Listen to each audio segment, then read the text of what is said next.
صباح الخير ونرجع تاني لأسئلة السادة المشاهدين. في واحد بعت لي بيقول لي: يا أستاذة، أنا دلوقتي محكوم عليا بسجن 3 سنين مراقبة، والسجن ده سنة وأنا نفذت خلاص، بس دلوقتي أنا بنفذ المراقبة.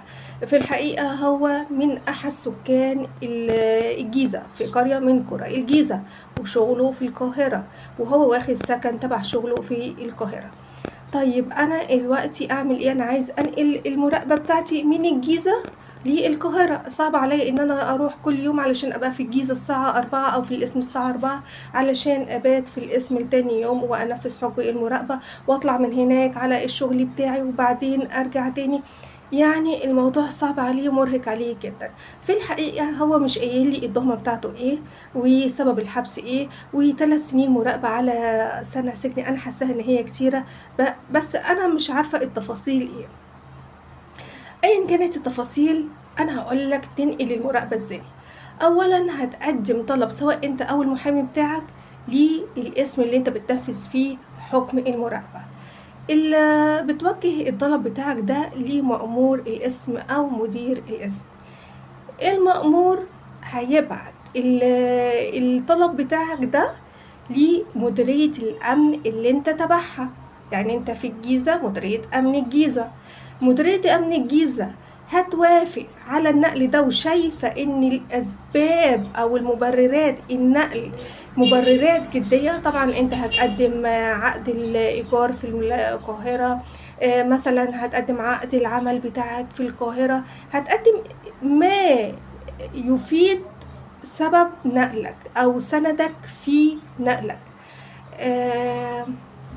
بعد كده مديرية الجيزة لو وافقت تمام، بتعمل ايه بقى؟ بتبعت لمديرية القاهرة علشان تستعلم عنك في المكان اللي انت المفروض تنقل عليه. هيستعلموا عنك، هيتأكدوا ان انت فعلا ساكن في المكان ده، ان انت فعلا شغال في المكان ده. يتأكدوا من صحة الواقع، علشان طبعا مش أي كلام أنا هاخده علشان ممكن المتهم ده يهرب. فمش أي كلام هاخده من المتهم إلا لازم أستعلم عنه الأول وأتحرى عنه وأتأكد منه. هيتأكدوا ويتأكدوا من صحة المستندات اللي أنت مقدمها ومن صحة الواقع اللي أنت بتتكلم فيها.